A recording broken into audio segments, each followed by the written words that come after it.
Sama halnya dengan pembelajaran yang membosankan bagi murid-murid ketika guru terlalu mengandalkan pembelajaran secara konvensional. Demikian halnya supervisi yang biasa dilakukan oleh seorang kepala sekolah masih menjadi hal yang menakutkan bagi para guru pada umumnya. Mengapa demikian? Jawabannya sederhana, bahwa pada umumnya prinsip kepemimpinan kita masih bersifat transaksional dan sangat sulit untuk menjadi pemimpin yang transformasional. Lalu, bagaimana menghadirkan supervisi yang nyaman pada diri seorang guru? Berikut salah satu contoh sederhana supervisi berdasarkan prinsip coaching.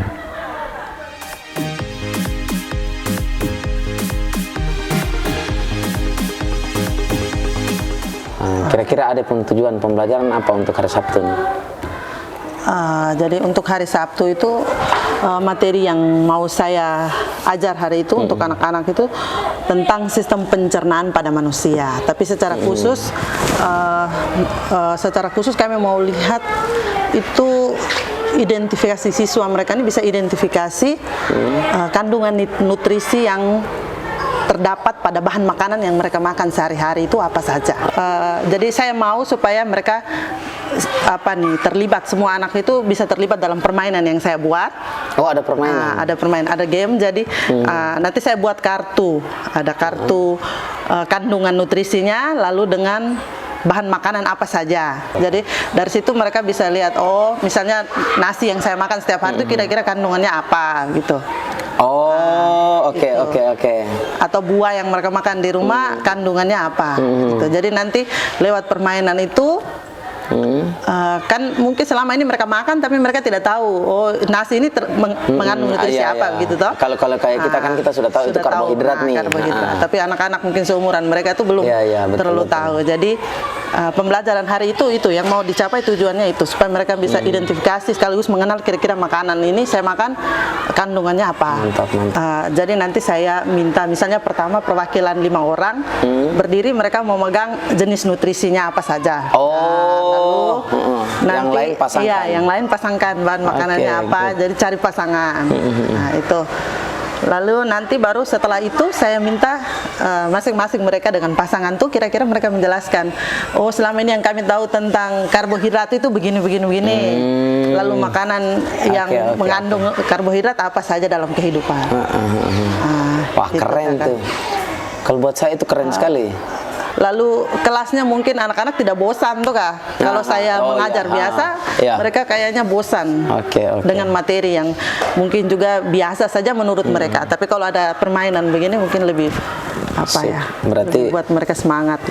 Kayak bermain begitu terus disisipkan. Ini berbasis game misalnya kayak game based learning. Iya game based learning itu yang tadi saya pikirkan. Kalau misalnya model maka itu game based learningnya masuk dalam sini. Tapi menurut Ibu Imel sendiri dulu lebih nyaman mana, mau pakai model atau biarkan saja dia berkembang? Jauh lebih bagus itu. Saya maunya dia berkembang saja dalam kelas sesuai dengan. Ya karena kalau misalnya terkesan kaku jauh lebih bagus itu tuh. Iya toh. Iya betul. Kalau begitu jangan dipikirkan lagi, yang ada saja itu. Besok Ibu Imel kepingin saya lihat apa ya supaya yang lebih bagus supaya itu terwujud itu Kak. Misalnya, Ibu Imel kepingin yang lihat itu pengetahuan mereka tentang kandungan gizi tadi, atau berarti besok area yang saya lihat atau yang saya fokus nanti yang itu, yang saya lihat dari anak itu. Jadi sehingga kalau misalnya nanti Ibu Imel kayak anak tidak sampai ke sana, ada kegagalan, itu yang nanti kita diskusi setelah itu. Jadi mungkin pengetahuan dan keterampilan mereka yang mau supaya Kakak bisa lihat itu sebagai saya bisa tercapai tidak di pembelajaran saya nanti di hari Sabtu. Itu kayak apa yang mau saya lihat dari siswanya atau dari ibunya? Dari siswanya juga, lalu dari sayanya juga. Kalau pengetahuannya itu mereka mampu tidak terakhir itu bisa mengidentifikasi itu. Lewat game tadi. Game, lalu mereka presentasi tadi.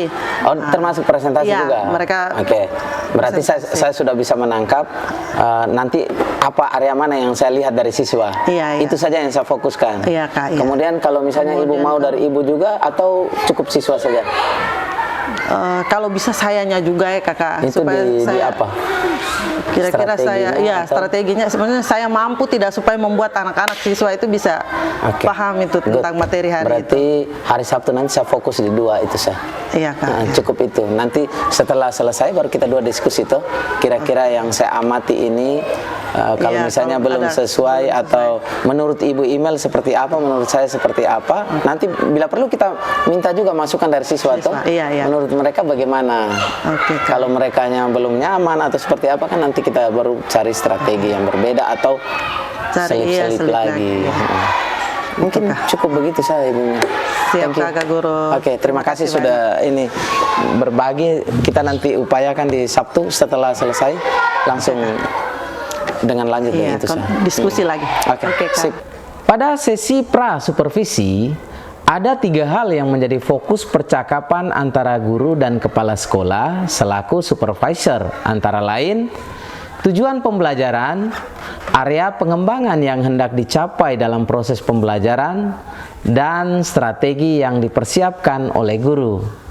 Sehingga pada sesi supervisi di kelas, kepala sekolah lebih memfokuskan pengamatannya pada area pengembangan yang ingin dicapai.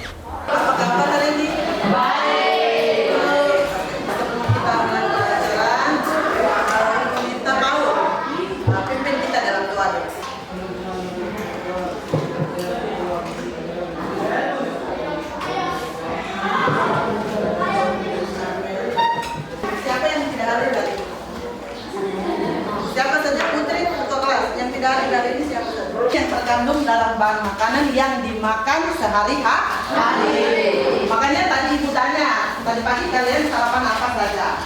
Oke, nah untuk itu sekarang ibu minta perwakilan yang pertama dulu.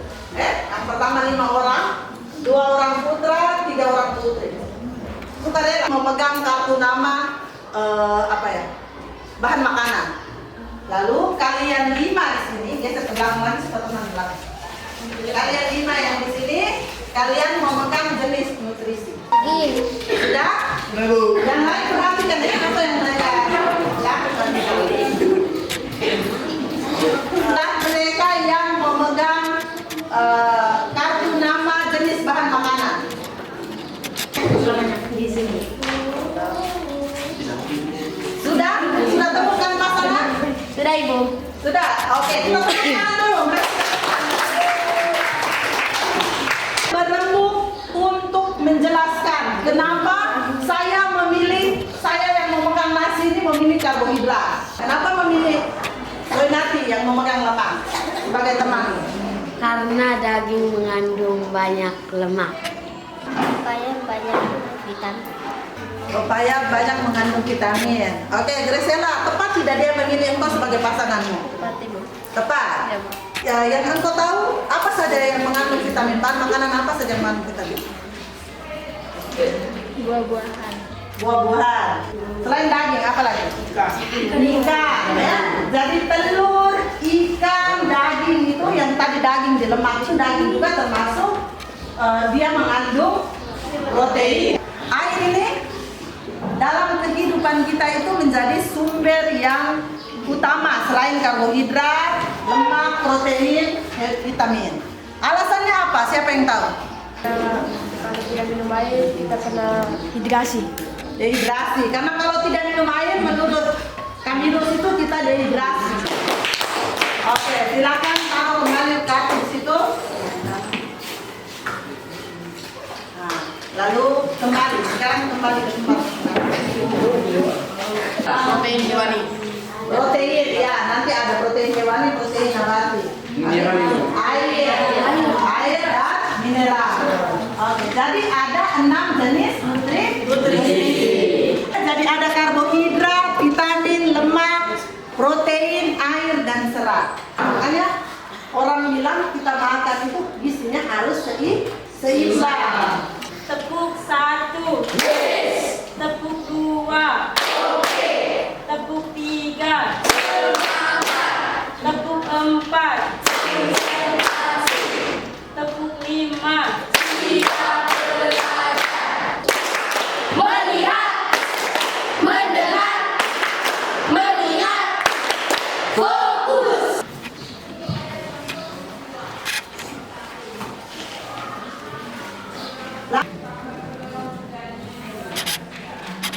Yang pertama karbohidrat, yang kedua adalah protein, ketiga lemak, keempat apa?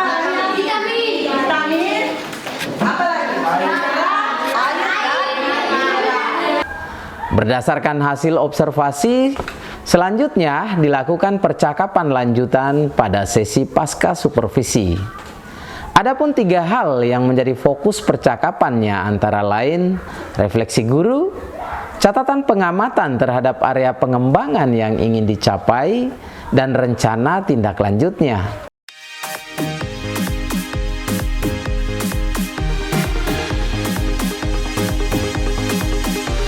Bagaimana perasaannya saat saya ada di dalam Ade punya kelas? Kalau tanya soal perasaan, yang pertama tuh saya takut dari awal. Tadi saya kayak macam tidak percaya diri ke guru. Tapi setelah itu akhirnya mengalir saja. Jadi saya anggap. Tapi kira-kira yang rasa percaya diri apa takutnya itu karena apa dulu? Karena ada orang lain tuh di dalam kelas yang perhatikan bagaimana saya mengajar tuh, itu saya rasa macam beda. Beda. Kalau saya sendiri dalam kelas itu saya rasa biasa, tapi ada orang lain tuh jadi saya rasa agak beda. Iya, oke. Berarti takutnya hanya karena itu. Iya. Mungkin karena belum pernah ada orang lain di dalam kelas. Iya. Itu baru belum pertama. Pernah. Iya, saya belum. Iya. Kalau di sekolah yang terdahulu mungkin iya, tapi di sini baru pertama. Oke. Kalau yang rasa percaya dirinya tadi kan mengalir, itu kira-kira kenapa kok sampai dia dengan sendirinya mengalir itu kenapa? Karena awalnya kan takut, kemudian percaya dirinya kurang, tapi dalam perjalanan mengalir itu kenapa? Karena saya sendiri bisa menguasai kelas menurut saya. Sebelumnya tuh saya takut bahwa jangan sampai sebentar ada yang salah atau apa begitu, atau tidak sesuai begitu. Tapi dalam perjalanan ya dengan respon peserta didik juga baik, akhirnya mengalir saja begitu. Jadi saya yang tadi takut itu ya akhirnya tidak biasa. Berarti memang sendiri sendiri hadir dengan sendirinya tanpa ada itu. Menurut Ade sendiri, siswa sudah bisa identifikasi atau belum yang dari apa yang dikasih tadi? Sebagian besar sudah, bisa mengidentifikasi itu jenis nutrisi itu, tapi ada yang memang tidak jawab 6-6-nya tadi yang saya mau supaya mereka bisa jawab semua tapi ternyata ada beberapa yang memang mereka sebut di antara 6 itu 3, ada yang 3 saja, ada yang 4 saja. Jadi tidak semua mereka jawab. Tapi menurut Ade itu berhasil atau tidak? Itu berhasil, paling tidak mereka bisa tahu menyebut, kan? Bisa mereka bisa walaupun sebut, tidak semua, genap, karena dalam proses dia mungkin akan ternyata kurang. Jadi tidak harus dia bisa menyebut semuanya kan. Intinya kan dia bisa identifikasi kan, tujuannya begitu, dia bisa identifikasi, kemudian bisa selain identifikasi mengenal juga, Jadi kalau menurut Ade seperti itu, kira-kira apa yang menyebabkan siswanya itu bisa tercapai, itu kira-kira apa menurut Ade? Yang tadi mereka sampai bisa identifikasi, bisa mengenal itu menurut Ade, walaupun hanya 1 atau 2 saja, menurut Ade itu kira-kira apa yang membuat mereka itu bisa berhasil seperti itu? Itu mungkin karena tadi lewat permainan yang mereka mainkan tadi, game pasangan itu juga dari penjelasan saya sendiri tadi di dalam kelas, mungkin itu. Kalau saya bisa tangkap, faktor yang lebih kuat yang ada ungkapkan pertama kan karena permainan tadi.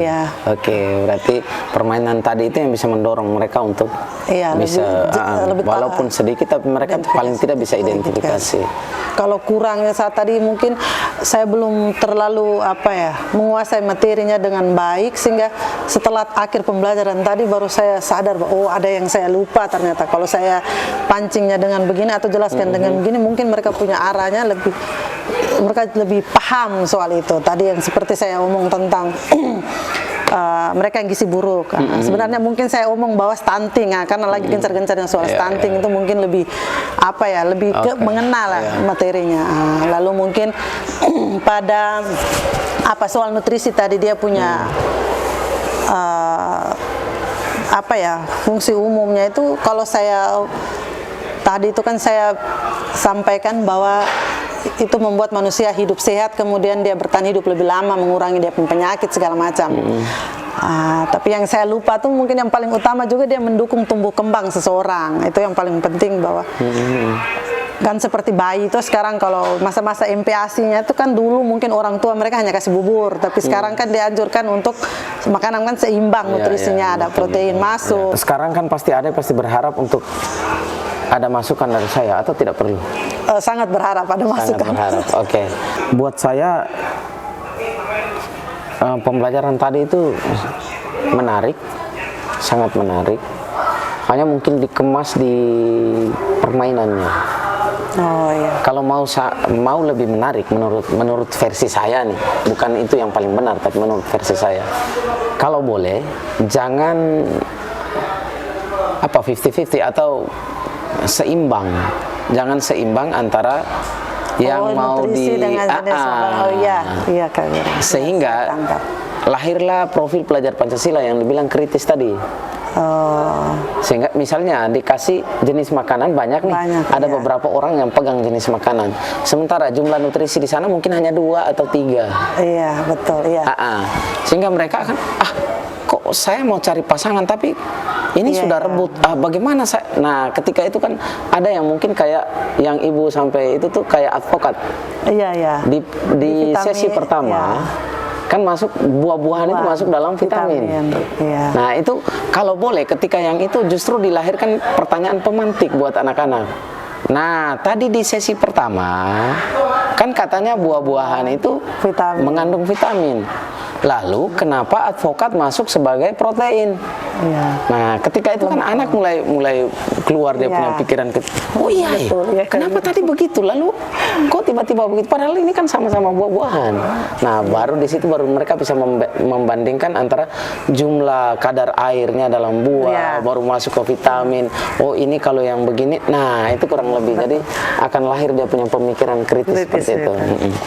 Lalu ketika berpasangan seperti itu, dia akan tahu kan, oh ternyata buah itu bisa masuk vitamin, bisa masuk protein. Jadi ketika itu kan mereka mulai sebarkan pasangan yang seperti itu kayak tadi, walaupun jumlahnya tidak sesuai, tidak 50-50. Jadi tadi itu kan pas ya. Iya, jadi dia kan sudah tahu bahwa oh kalau di sana tidak punya pasangan, oh saya hanya ke sana. Tanpa dia tahu mengerti kan? Iya. Walaupun dia tidak mengerti, dia langsung tahu bahwa oh sana sudah pilih, berarti saya yang sisanya itu saya. Ada. Iya, mungkin itu masukan saya untuk kalau misalnya mau kreatif game. Kreatif lah seperti itu, biar mereka punya nalarnya jalan kan. Karena itu profil pelajar Pancasilanya sangat lahir di sana. Walaupun dengan game sederhana dibanding kalau ibu kasih soal itu kurang. Tapi kalau dengan hal seperti itu memang kreativitasnya muncul. Oke, itu dari sisi siswanya. Tapi sekaligus juga masuk sebagai strateginya ibu. Jadi di sanalah ibu punya strategi. Makanya kalau kita mau buat kemarin kan saya tidak minta itu modul ajar atau RPP. Kenapa? Karena itu hanya bersifat rencana. Yang di dalam kelasnya akan terjadi situasional. Tidak bisa kita memaksakan sesuai dengan apa yang kita buat. Yang paling menonjol dari ibu menurut saya tadi, ketika siswanya sudah mulai bosan. Kenapa bosan? Mungkin karena teman-teman yang lainnya kan ikut kegiatan ini, jadi mereka kan antara fokus dan tidak kan. Lalu bagaimana ibu menarik fokus? Nah, icebreaker-nya tadi itulah yang bisa membangkitkan mereka, dan yang uniknya icebreaker itu dipimpin oleh siswa bukan ibu. Itu uniknya. Itu salah satu poin penting. Hanya ibu sebagai guru tidak ikut melakukan. Tidak ikut melakukan. Harusnya kan memberi semangat juga tuh. Itu. Jadi kalau soal menilai kan orang semua paling jago, saya juga jago menilai. Tapi kalau saya sendiri di dalam kelas juga kadang kita menghadapi situasi begitu, belum tentu juga kan saya sempurna seperti itu. Tapi kita butuh orang lain untuk melihat itu. Jadi memang penting sekali untuk saling kolaborasi dalam pembelajaran tuh. Nah, itu manfaatnya. Jadi kita boleh bercermin, tapi kita hanya bisa melihat telinga, bagian belakang kita kan kita tidak bisa lihat. Nah, kita butuh orang lain. Jadi kurang lebih dari saya mungkin hanya itu saja.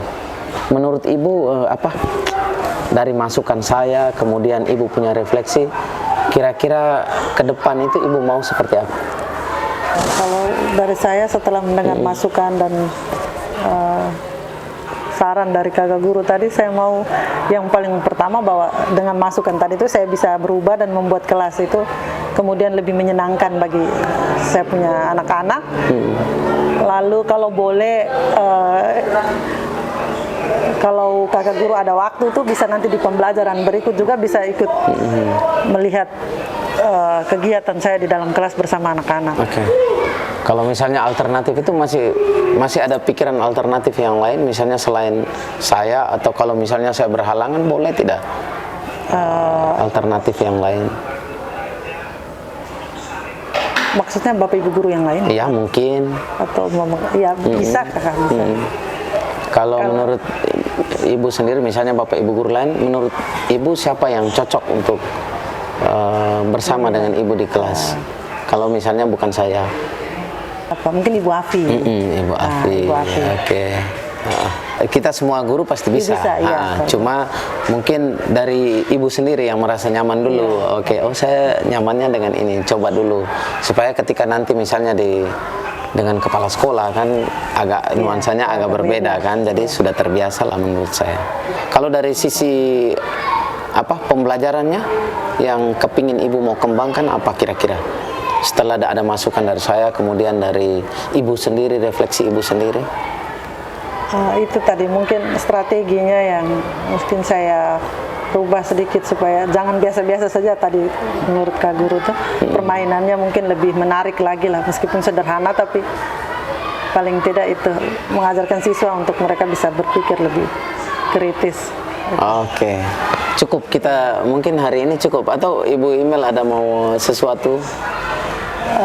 Cukup ya Kak Guru, mungkin terima kasih banyak karena sudah bersama saya dalam kelas, lalu bisa memberikan saya saran dan juga masukan yang luar biasa supaya di pembelajaran berikut itu mungkin saya lebih persiapkan diri dengan baik dan bisa memikirkan strategi lain yang bisa lebih baik dari hari ini.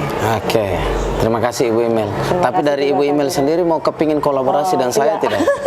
Mau terus. Ya, misalnya Ibu Imel hadir di kelas saya sebagai observer. Aduh, saya belum bisa ya Kak Guru. Tidak harus observer, masuk dalam kelas saya, ikut saya di kelas. Oh siap.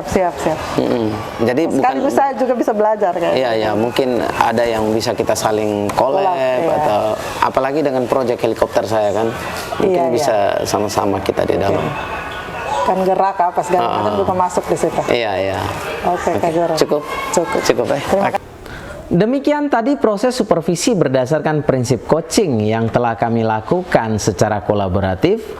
Semoga dapat menginspirasi Bapak dan Ibu sekalian. Mari terus berkarya dan berbagi untuk wujudkan merdeka belajar.